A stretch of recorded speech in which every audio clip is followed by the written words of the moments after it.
and welcome to our Wednesday, February 22nd CRA Board Meeting, Community Redevelopment Agency Board Meeting. Is now 4:50 in the afternoon. We're at 790 Homestead Boulevard, Homestead, Florida. Madam Clerk, call the roll. Board Member Faircloth McCormick. Here. Board Member Maldonado, absent. Board Member Shelley. Here. Board Member Wallman. Here. Board Member Williams, absent. Vice Chairman Burgess. Here. Chairman Bateman. Here. Thank you, Madam Clerk.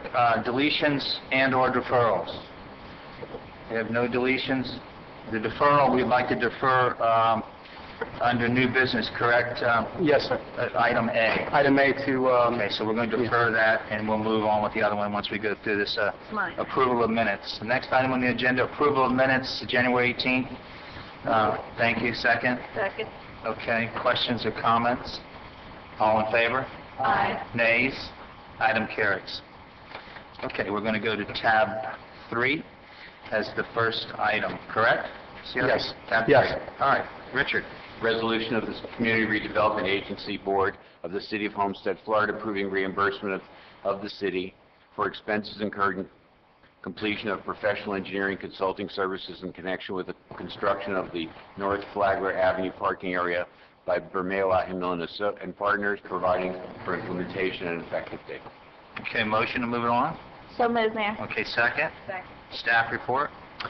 Before I read the staff report, I just want to point out that you're going to see companion cars on the council agenda for this, and these resolutions are approving a reimbursement to the city for that contract. So on all of these, it's the same.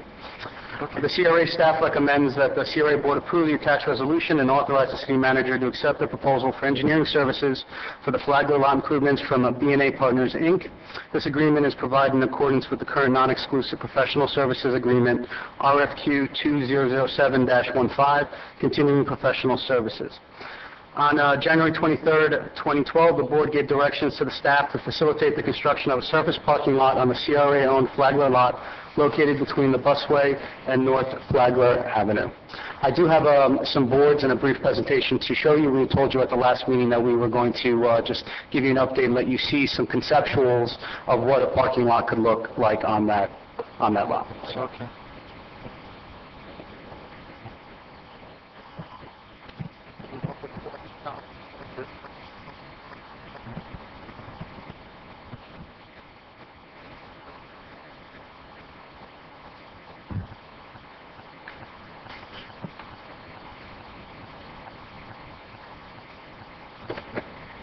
Can everybody see them? I like it already, trees. Again, the Flagler lot is located in between the busway and North Flagler Avenue. You have Maori in the south, and you have Court in the north. Again, these are conceptual designs. If you look here, this is for a 215-space surface lot. As you can see here, this is actually the property line, so we've had to actually make it a little bit smaller than when we originally looked at this proposal. You can see it here with the trees. It's actually there's very decent flow here. We're also looking to put some stops for the trolley, if that's something that the city deems they want to do. We're also going to have areas in the landscaping for paid parking meters if the city ever in the future should want to charge for parking. So it's a standard lot. You're looking at entrances on Flagler. There really isn't much room in the south part here to put a safe access here, so we're keeping most of the access on the North Flagler portion. Okay, thank you. Questions from council? Mayor, Yes. I'd just like to thank you. I'd just like to say I'm very happy with the way it turned out because, before we were just talking about a blanket parking lot. But I agree with the mayor, I love some trees, and I know in the narrative that I read, you were planning for lighting, and it's just going to be beautiful. So, and I happened to be downtown this week a couple of times, and I mentioned it to people downtown, and they were really happy that we were bringing parking. You have to walk over the bus line, but it's a start, and it's a big start. It's over 200 parking spaces, so I'm very happy with that. Thank you. Okay. And thanks for working so fast. We tried. Thank you. Thank you, Mayor. Thank you. Any further, Mr. Mayor? Yes, Mr. Shelley. Just a question she raised. Is that a path in the backside? Is that the area that's designated to go across the busway? This here is currently the cross, there's a cross here already. Okay. So what this does, there's a path here, so it connects to this walkway that goes straight to Washington. Okay. There's also a path here that connects to Mallory, which is, close to the police station and other areas down here. And this is the plaza area that's Chen has been working on here. So, and you can also, there are ways of walking out on Court. Okay, perfect. Yeah, I saw the path on the Mallory, but I didn't see that little one up there. That's why I was asking. So thank you very much. Any further questions from council? Yes, I have a question. Yes. First off, I love the specificity within this proposal. It was so clear and detailed, and I can truly appreciate all of those little intricacies. My only question is, this proposal is assuming that it will not exceed 7 months, correct? That's what it says under exclusions and limitations? Mm-hmm. That's the time they believe to create all the design documents that they need to do. So what are the contingency plans if this project exceeds 7 months? Because I know we have a very tight budget. Right. I guess that's a real question for, I think, either procurement or Julio? Sure. Mayor and Council, regarding the time period that they're specifying in the proposal, that's for services during construction. They're anticipating that the construction part of it will take 7 months. The design and all those activities under design are hard numbers. They're not going to change. Once we have the design and the plans, we'll put the bid document together and then go out to bid, at which point we'll have a much better idea of how long the construction is going to take. Okay. Yes. All right, if there's no further questions, I'll open the public hearing. The questions from the public, please take the podium, state your name and address for the record. Hearing none, seeing none, I'll close the public hearing. Any final questions from council? Madam Clerk, call the roll. Vice Chairman Burgess, Yes. Board Member Fairclough McCormick, Yes. Board Member Shelley, Board Member Woolman, Yes. Chairman Bateman. Yes. The motion carries. Thank you, Madam Clerk. All right, item 4, Richard. Tab 4. Southwest 4th Street. A resolution of the Community Redevelopment Agency Board of the City of Homestead, Florida, approving reimbursement of city for expenses incurred in the completion of professional engineering consulting services in connection with the completion of the 4th Streetscape project for Mayo Ahilman Associates, providing for implementation and effective date. Move it. Thank you. Second. Second. Staff report. The CRA staff recommends that the CRA board approve the attached resolution and authorize the city manager to accept the proposal for engineering services for the Southwest 4th Streetscape and roadway improvements from B&A Partners, Inc. This agreement is provided in accordance with the current non-exclusive professional services agreement, RFQ 2007-15, continuing professional services. On January 23rd, 2012, the board gave direction to the staff to facilitate the roadway and streetscape improvements along Southwest 4th Street between 6th Avenue and Redland Road. We unfortunately don't have any conceptuals at this point. We have been moving with all of the projects simultaneously, and Bamillo is working on 2 for us right now. We knew that the lot was something that we could get to you with specifics. We will be coming back eventually with the conceptual designs for Southwest 4th Street. Thank you. Questions from council? No questions from council. I'll open the public hearing. Questions from the public? Hearing none, seeing none, I'll close the public hearing. Final questions from council? Madam Clerk? Board Member Shelley, Yes. Board Member Woolman, Yes. Vice Chairman Burgess, Yes. Board Member Fairclough McCormick, Yes. Chairman Bateman, Yes. the motion carries. Thank you, Madam Clerk. Resolution, tab 5, Richard, on. Resolution of the Community Redevelopment Agency Board of the City of Homestead, Florida, authorizing purchase and installation of playground equipment, pavilions, and fitness stations at Blakely Park for the City of Homestead Redevelopment Agency from LEDX Corporation pursuant to City Code Section 2411.585, exemptions from competitive bidding, provided an effective date. Motion to move it on. Move it. Thank you. Second. Thank you. Staff reports. Staff recommends that the board approve the resolution for the purchase and installation of new recreation equipment at Blakely Park. The equipment will consist of 2 playgrounds and fitness stations. Staff is also requesting direction on the purchase of either 2 pavilions or 2 shade structures. On January 23rd, 2012, the board gave direction to the staff to facilitate the renovation of Blakely Park. The proposed equipment purchase will be made through the Miami-Dade County bid number 4907-3, at the same price, terms, and conditions. The total price to purchase and install the equipment with 2 pavilions is $324,113.18. The total price to purchase and install the equipment with 2 shade structures is $282,128.70. I do want to point out that we have yet to get the quotes on new asphalt and new striping. That's not part of this. If you recall, we budgeted $450,000, and we're waiting for those numbers. So that's something that will come back at another meeting for you to discuss.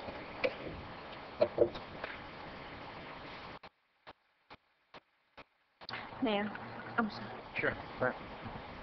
I'm That's sorry. beautiful. I wasn't looking up.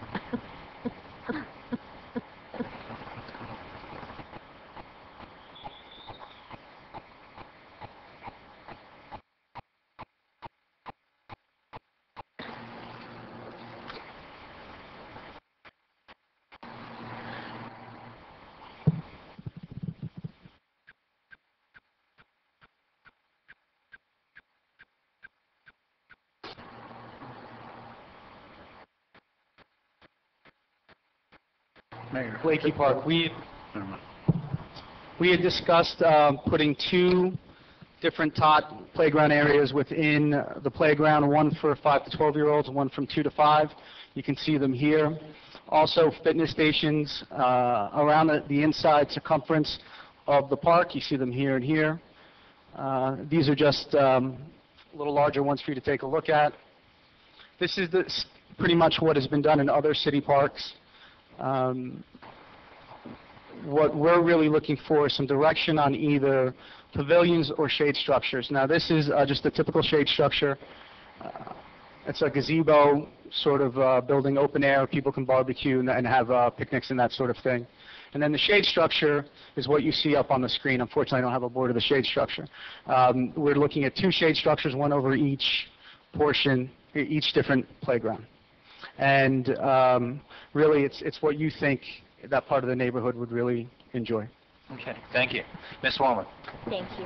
I had a meeting last week with Parks and Recs, and we were talking about this, and I just my personal opinion, I mean, it's of course the money with the shade, it's $282, and with the pavilions, it's $344.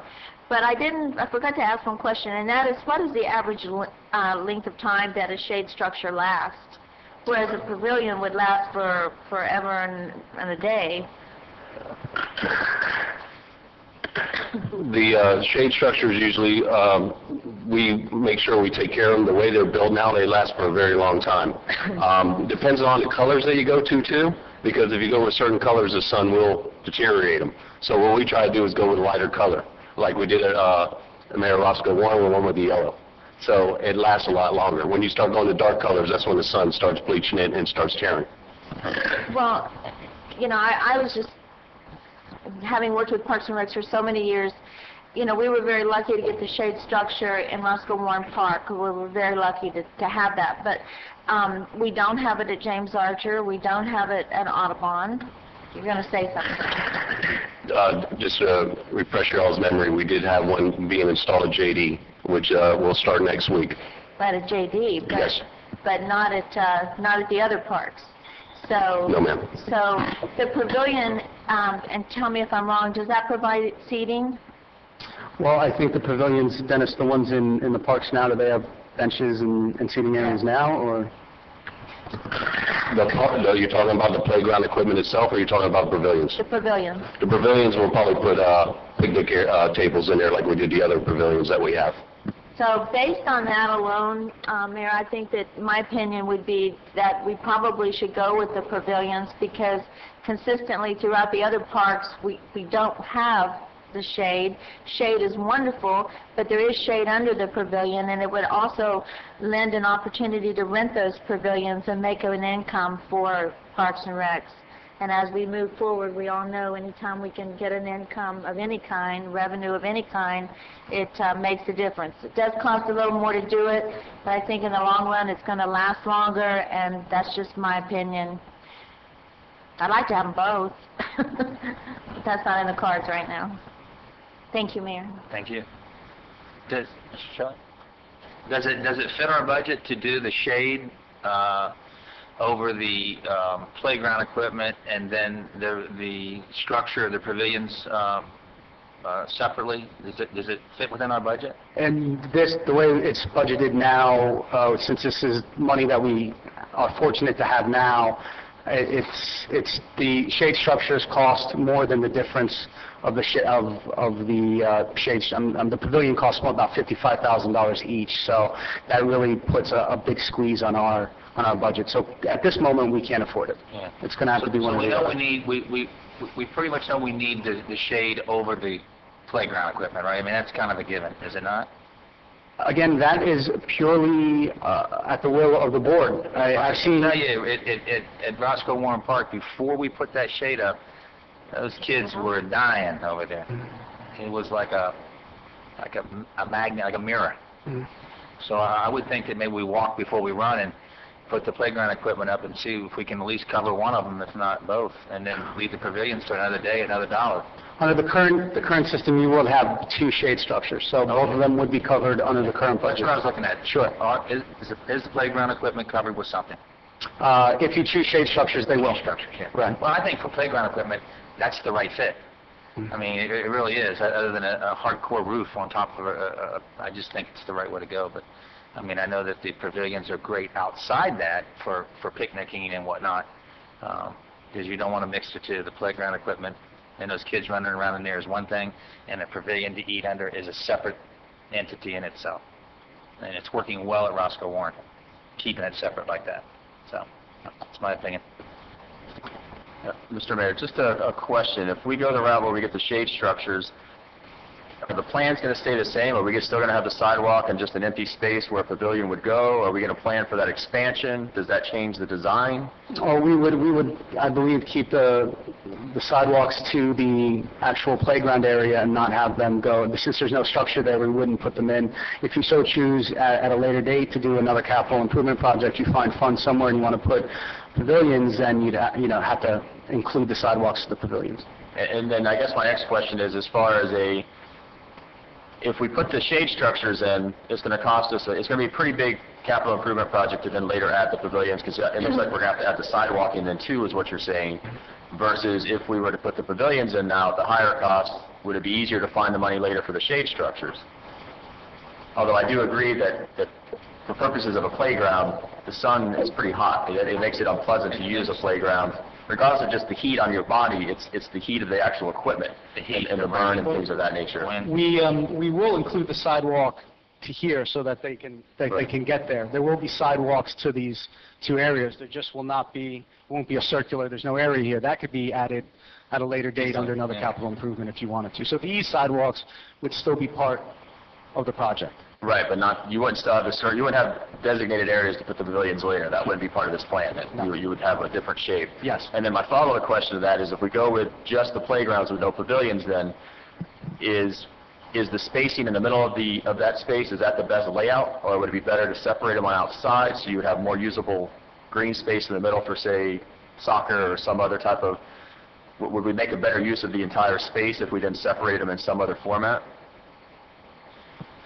It really depends on what the use of this space is. Currently, you have people who pretty much just walk around, Right. do a little exercise. I've been by it a few times. You'll see some frisbee or maybe some kids playing catch, some families playing catch, that sort of thing. But unless I'm wrong, Dennis, are there any I think it will organized... also be an issue of future expectation. If you're saying, we're going to hold off on the pavilions, but we kind of like the concept, and let's think about it in the future as a future capital project, then this is a pretty good design, and you figure out how to pop those in later.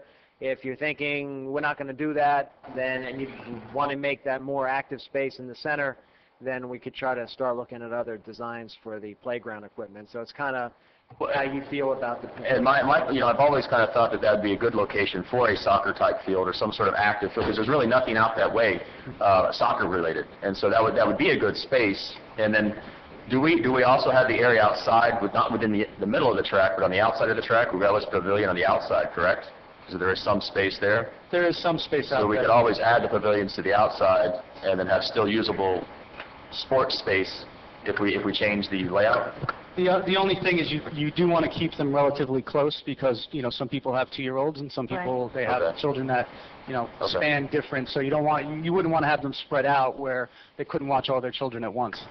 Okay. Yeah, just a suggestion, just something to think about as far as making sure that if we're not going to have the pavilions, we utilize the space to be as active as useful as possible, where right now it's not very useful. So that's just more of a thought than anything else. Councilman Shelley, to clarify about the sporting events at Blakey Park, we had a lot of concerns and residents that didn't want unorganized sports in there. Okay. We had problems with football being organized there, there was gang fights, and they more or less do not want to use that grass for any sports. We only use the track for the walking track, and that's how we did it. This will also utilize, we put the park in the middle to keep people from having unorganized sports going on there. We did have a lot of concerns there at that park. And I think it really offers some comfort to the parents that are walking the track and using the exercise equipment and still keeping an eye on their children in the center. I mean, it really offers comfort, I think. Right. And that's what we did over at J.D. Red when we put that fence around there a few years back. It just offers comfort and safety. So I think it's a good concept. Mayor, can I ask one question? Sure. If we do go with the shade, and of course, I love it all, but if we do just go with the shade, will we have some benches, so that the parents can sit there and watch their children? And, that's very important that we make sure we have that if we go with the shade. And of course, everybody is very conscious of what the sun can do to your skin, and Barbara and I know that firsthand, but it's just important for me to know that there will be places for people to sit. There are benches in the picture, so there will be benches at these playgrounds. Enough? Because the only way that they're able to do it at Roscoe Warren is many times they use the pavilion, the parents use the pavilion, because it's packed. And that was one reason that I was hoping that we could do some sort of picnic shelters at this park, because quite frankly, Roscoe Warren is just about maxed out, and it's brand new. And we can put as many benches as you think, you'd like, so... But picnic tables too, maybe? Dennis? Don't have to be pavilions, but picnic... It depends on what you want to do. If you want to go with, if the board wants to go with pavilions, we'll put the benches. If you want to put benches out there without no pavilions, we can do that too. But usually the parents would like to have cover while they're watching their kids. And that's why, you kind of have that luxury at Mayor Roscoe. You can have the pavilions and all that. That's why we wanted to bring this up to the board to see what direction you would want to go with.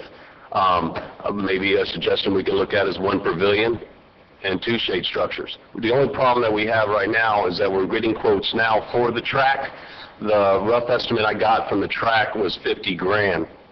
The striping is going to probably run me about $30,000 because I have to restripe it. So you're looking at $80,000 probably. When you say the track, you're talking about the walkway that's presently there. Yes, ma'am, to resurface it. And you really want to make it a track? To let you know that park is utilized a lot for walking. People love that track. Well, I know a track, but a walking space, but when I think of track, I'm thinking of, Well, you know, we wanted to keep it the same way it looked, and that's how they always had it, so we wanted to keep it at that same Well, no, I thing. agree with having I don't want, the walkway. Right, I understand. But Just keep it a walkway, don't stripe it. Striping, We can look at that. We can throw out the striping. Need it or not, but I certainly would rather have a bench and a shade than Sure. have striping. So if you want to knock out the striping, we can knock out the striping and just go with the asphalt. And how much would that be if you knocked out the I think striping? the striping, we were looking at $30,000, I think it was, from the estimate that we got from the last supervisor at Streets and Storm. I haven't gone out for that bid yet.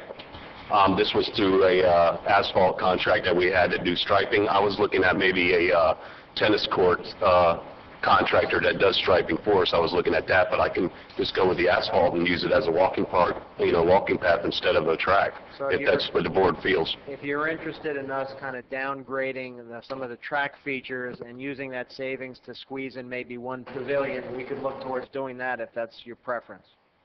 Through the chair, Yes. I wouldn't be in favor of eliminating the track feature because historically that's what that park has been heavily used for. I agree. There are several children who participate in track and field and they utilize this track for that. So there would be an outcry if we just totally disband that track, the striping feature. So I couldn't support that. So we're just going to need some direction on the issue of I guess, do we have consensus for shade structures versus pavilions? And then do we have consensus on whether we have a downgrade of the track for a pavilion or to have the track feature? Mayor, Yes, please. if I could, I would say that I would like to start out keeping the concept that we have there and go with the shade hangers. And perhaps in a year or so, when we can find the funds, if we can find the funds, then we come back with the other structures. I think we start out covering that, as we all learned from Roscoe Warren Park, that it didn't get used. And this sitting, and that was kind of away a little bit, where maybe there was a little bit of shade, where here there's none. So I feel like it wouldn't be used or usable many days this summer or during, the time of use. As my colleague brought up, the sun makes the plastic and stuff hot to some children. So I would like to see, my thought is, and to let the rest of the board know, is that we go with the shade structures at this time. And I too think that the track is used. Every time I drove by there, I see people walking or jogging, so I think we need to keep it where it is, at the level that we have intended to do it with. Thank you. I echo. Ditto. Can I think that $30,000 is quite excessive to stripe a track? Like I said, I was told that by the other supervisor. I haven't gone on my own to go do my own pricing. To let you know, the reason why we didn't jump on the quotes on the track and the asphalt yet, because we wanted to do the construction first and then do the next step after we got the construction done. Mayor, Yes. could I ask that we break that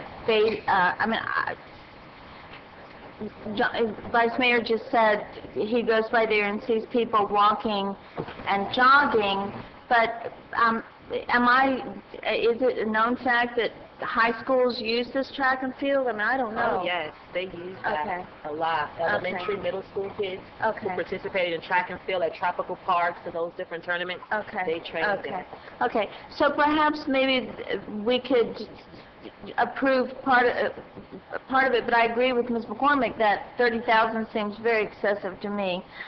I'm sure Ms. McCormick and I get out there with a paintbrush. We'll strive it for you. But What we could do is, once the bids come back, if there's excess, if some of our expenditure projections are over and we have some savings, then we can come back to you and see if there's more money to add a feature or two. But if we can get some consensus on shade structure, if that's the will, then we'll go forward with that. If it's go out to bid on the remilling of the track feature and see what the prices come back, because we're going to have to come back to you anyway with contracts. So at that point, you'll have a better sense of cost. my hope is that there will be, maybe not in this phase, but there will be some picnic pavilions or something, so people can go there with their picnic basket and their children can play and they have a place to set their food down without having to put a blanket on the ground.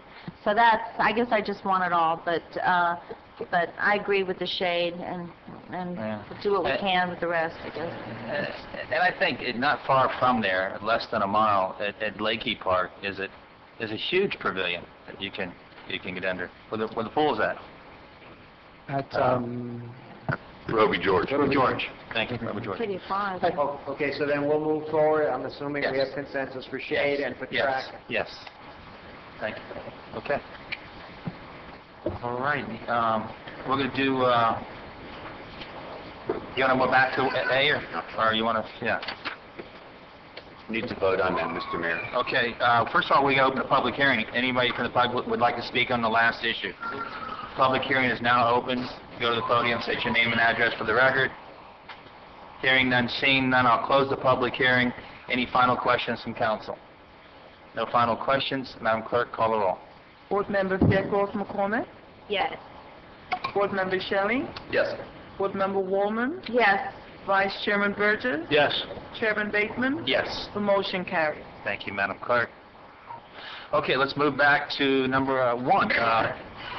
Resolution of the Community Redevelopment Agency of the City of Homestead, Florida, approving reimbursement for city for expenses incurred for the completion of professional engineering consulting services in connection with Phase 2 of the roadway improvements, Washington Avenue by Kinley Horn and Associates, providing for an effective date. Okay, motion. I move. Thank you. Second. Second. Thank you. Staff report.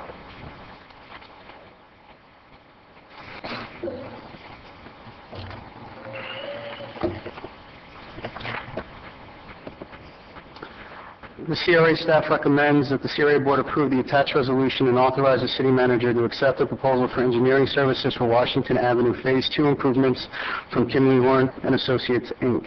This agreement is provided in accordance with the current non-exclusive professional services agreement, RFQ 2007-15, continuing professional services.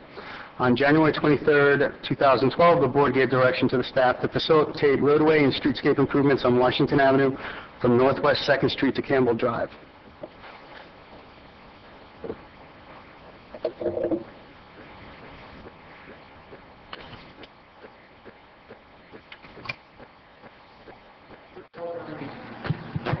If you recall, during the workshop, we discussed Washington Avenue Phase 2, and there were discussions about putting parking.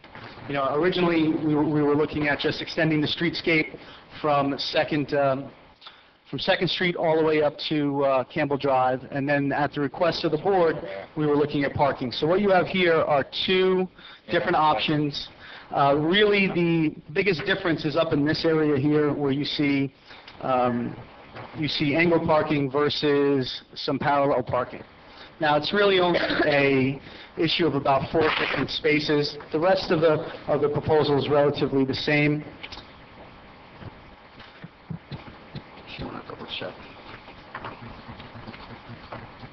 We're looking at an addition of 43 parking spots on the road.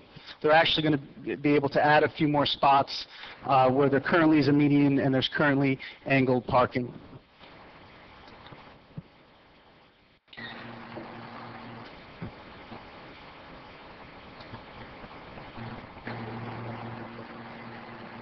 Well, I'm sorry. That's okay.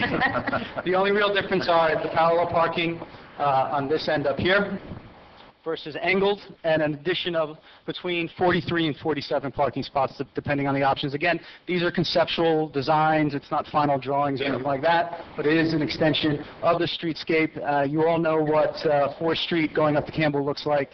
This is to bring the same look that we have on the southern portion of the road all the way to Campbell. Excellent. Questions from council? Hearing no questions from council, I'll open the public hearing. Questions from the public? Hearing none, seeing none, I'll close the public hearing. Any final questions from council? Mayor, we're just going to need some consensus on which option you'd prefer. Okay. The angled or Final the... questions from I council? think angle. The angled or the My opinion's angle. angle. Angle. Yeah, angle's more parking space. Angle. I just want to buy me one of Angle those with the dash. cars that's parallel, that cuts itself. I vote for angle. Angle. Okay. Any final questions from council? Madam Clerk, call the roll. Board Member Shelley? Yes. Board Member Waldman? Yes. Board Member Fairclough McCormick? Yes. Vice Chair Burgess? Yes, on the angle. Chairman Baton? Yes, angle. The motion carries. Thank you, Madam Clerk. Okay, we got the directions from the CRA Board. What reports, public comments? We done? You been through today? Just make a quick comment, if I Sure, could. please. I just wanted to thank our CRA director who spent 2 lonely long days up in Tallahassee keeping our CRA alive. Drove himself up there one night, left at midnight because they canceled his flight on him to get up there and had the bill tabled. So I just want to thank him for his efforts and all of his staff for, as they brought before us, helped us write a resolution that the Miami-Dade County League of Cities passed to show support against the bill. The league passed it unanimously, and so I just wanted to thank him publicly for all his hard work here in the last couple of weeks in saving the CRA. Thank you. Thank you very much. Okay. We need brief discussion on tab 6, Chrome Avenue parking restrictions. I guess that was added. Are you? Okay. We have the business owners here. Angle. I think you got a staff report on that? Yes. The CRA staff is seeking direction from the CRA Board on setting parking restrictions along Chrome Avenue between Maury Drive and 2nd Avenue.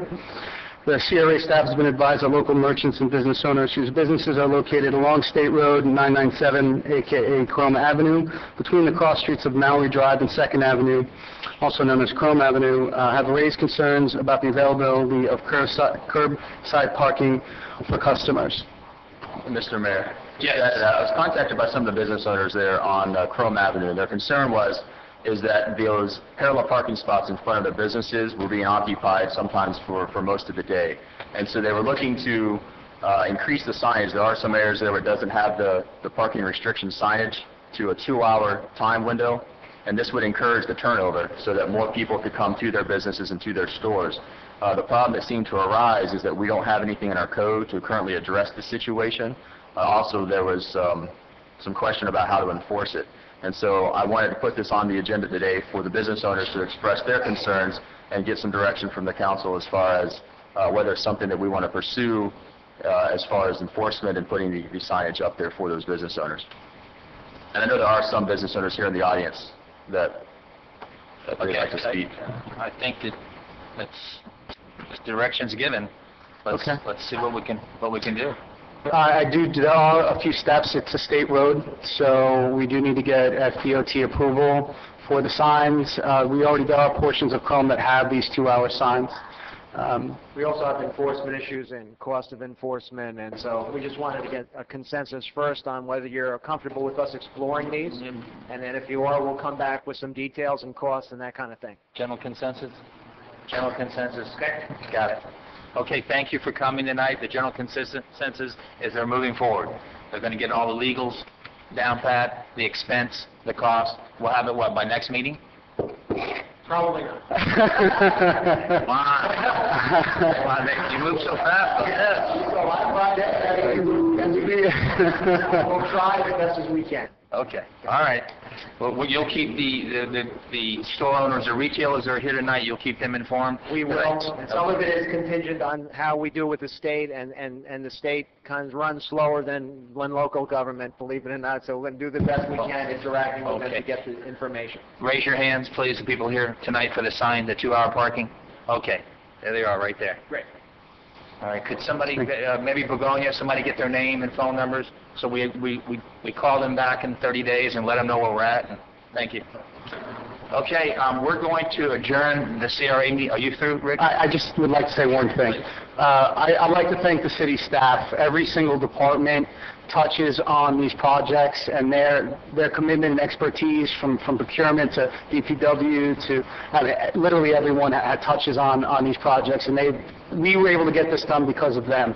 So I just wanted to give them a thanks from the CRA and our staff. So thank you. Thank you all very much.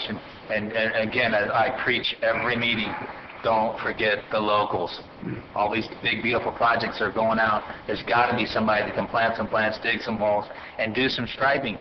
There's got to be stripers around here. Okay, sure.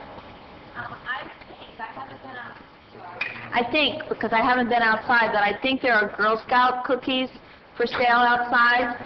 So please support your Girl Scouts. I know I've gained about 10 pounds on those mint cookies, but anyway, they're great. Put them in the freezer, pop them out. They're delicious. So Girl Scout cookies for sale outside. Thank you, Mayor. Thank you so much. All right, motion to adjourn. On second. All right, all in favor? Aye. All right, we'll be back. We're going to take a 5-minute recess while they reset the tapes. 5 minutes, we'll be back and start the council meeting. Thank you.